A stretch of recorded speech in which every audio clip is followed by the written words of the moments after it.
you here for English Art Enrichment activity. Today we are here for explaining a topic, Making of a Scientist. It is a chapter written by Robert W. Peterson. The chapter covers the story, the lifelong story of a great scientist, Richard Ebright. He became a great scientist when he discovered the actual process and how the cells or the theory of how cells actually work. The story covers the scientific mind of Richard since his childhood, and the story highlights all the important points which are important for making one a successful person in their life. So let us move towards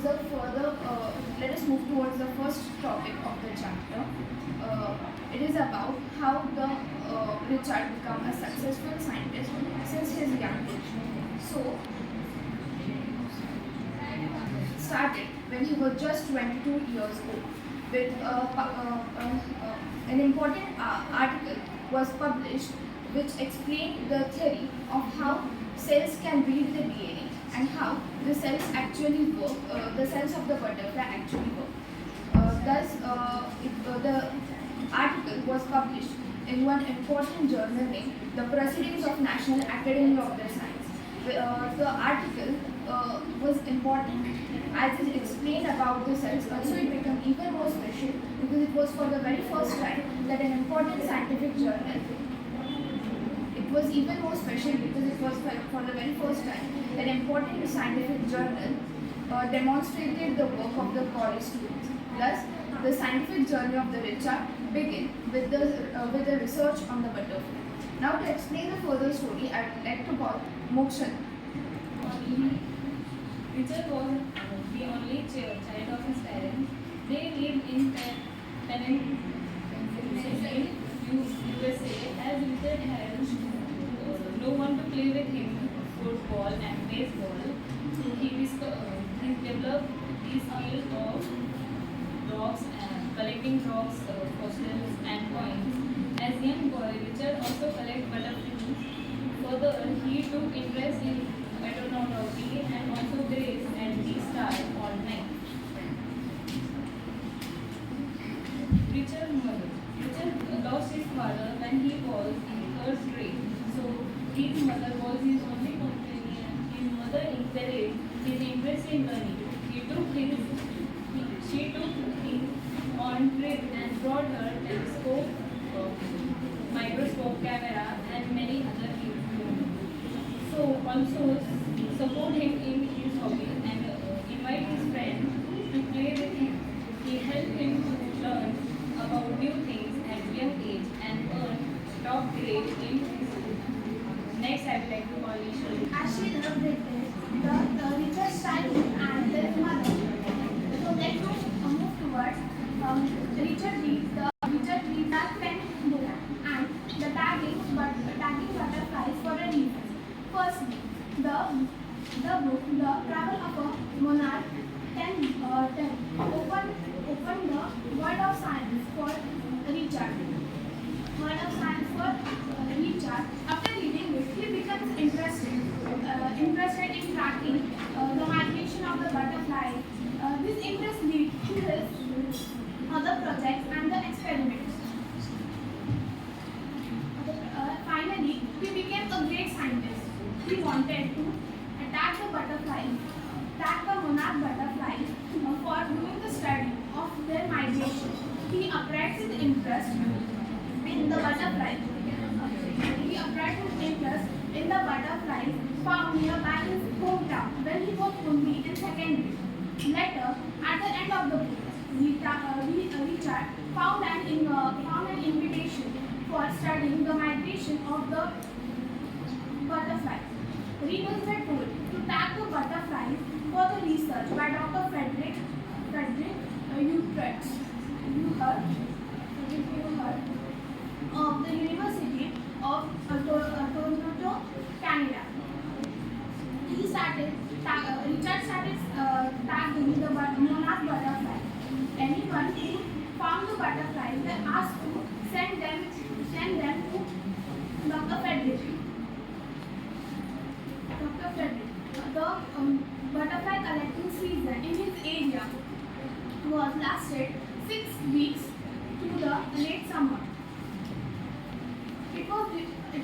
difficult to chase them one by one. So he decided to try the stalk of the butterfly. Stalks of the butterfly. So he catch a female monarch and take her eggs. He studied the development from egg to the caterpillar to pupa and to the adult butterfly. He had tap their wings and feed them. He raises thousands of the butterflies in his basement of his house. Soon he started losing interest in the butterfly. Since it becomes mysterious and did not give much results. Thank you. Now, to continue, I like to call Country at science, country science fair. He was in the 7th grade when he decided and learned what is real science, and he decided to take a part in country science fair. So his first project was about frogs. He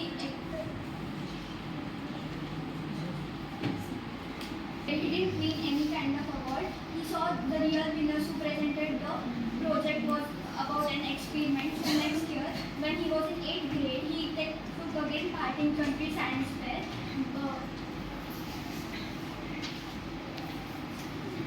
He achieved his first success in 8th grade, which the project was about monarch caterpillars. The disease that were produced by them, he tried to control them and he tried to study, and he won the award at that year. To explain the next topic, I would like to call Akshay. Richard's next project on viceroy butterflies. Richard's next project was testing the theory that viceroy butterflies copy monarch butterflies. So as scientist Richard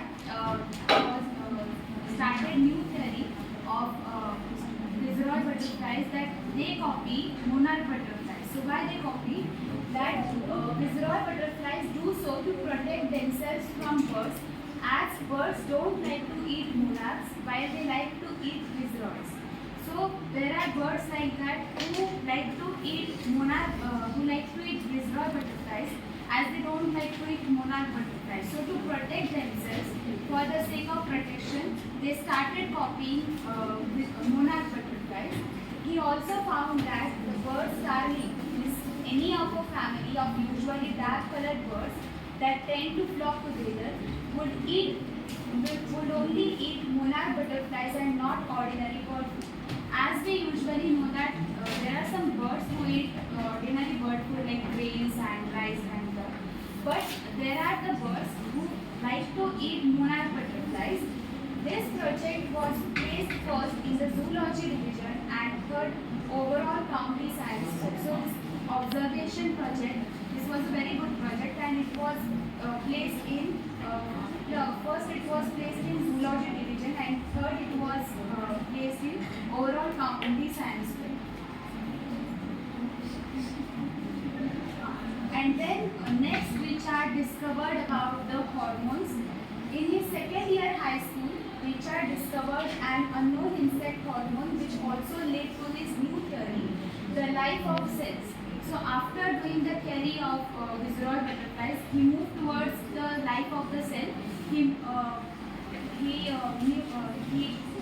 started the theory with unknown butterflies, unknown insects hormone. By this project, his purpose was to know that the reason behind the 12 tiny spots on monarch pupa. So as we know that on the monarch's pupa, there are 12 tiny gold spots. So why these spots are there? To know this, to observe this, he started this new project. Richard, along with another science student, built a new device which showed that the spots were producing a hormone necessary for the butterfly's full development. So for the development of a butterfly, there are 12 tiny gold spots on its pupa. This project was won first place in the county science fair. He also got entry into the international science and engineering fair. So this observing project, for his observing theory, he won the first prize, and he also got the entry in international science and engineering fair. There he won third place for zoology, and he also got a chance to work at the Entomology Laboratory of Walter D. Army Institute of Research during summer. So during summer season, due to his good observation about the hormones, he get the entry or he secured the third place in zoology, and he got a chance to work in the entomology laboratory in Walter Reed's Army Institute of Research during summer season. So that's all about that topic. Now, Richard continues his research on monarch data. When he was studying at the high school junior, he was a high school junior. He did his advanced research on the monarch data, and he viewed the cells from the monarch data in a culture. He showed that cells could develop in a butterfly only when they were free-fine. The walls were produced by the cold spots present on it. And for this project, he won his first place at the zoology at the Department of at the International Fair, as Richard spent his summer after graduation doing his further work at the Army Laboratory and at the Laboratory of US Department.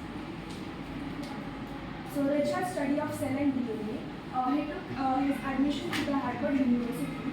While studying at Harvard, Ebright went back to the laboratory of the Department of Agriculture and did more work on the hormone from the gold spots using the laboratory's complex instrument.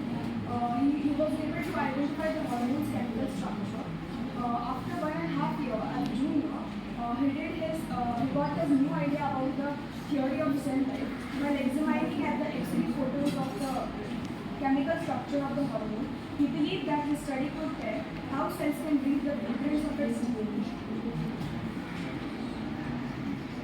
Richard and his college roommate James Ebright worked all together like constructing a plastic model of a molecule to show that how it could happen, and later they together wrote a paper explaining their theory. For next example, Highest honor in Harvard. Richard graduated with the highest honor and second position in class of 1,500. He became graduate student researcher at Harvard Medical School. He started experimenting. His new study consists of new ways to prevent cancer and other types of diseases. Richard and author. Richard was not just a scientist, he was an author. He was a champion debater and a public speaker. He was also a great chemist and a outdoor person. He was also a great photographer. In his high school, he was a part of debating and the Model Union National Club. Their teammate Richard Ebright, social science professor, whom he admired a lot, for further explanation I would like to know. the topic Richard, a true scientist, Mr. Weber, who was Ebright's teacher, praised Richard for his hard work. He also praised Richard for his healthy competitiveness, which was just for the sake of doing his best. Richard had all the qualities which made him the best scientist. He had a first-rate mind, curiosity, and a will to win for all the right resources. So here the chapter comes to end. It was really motivating chapter. Thank you all for attentively hearing us out. Thanks for my fellow teammates to presenting this topic very nicely. And last but not least, I would like to thank Gosali sir to give us this opportunity, and we really enjoyed this group activity. Thank you, sir. Rita?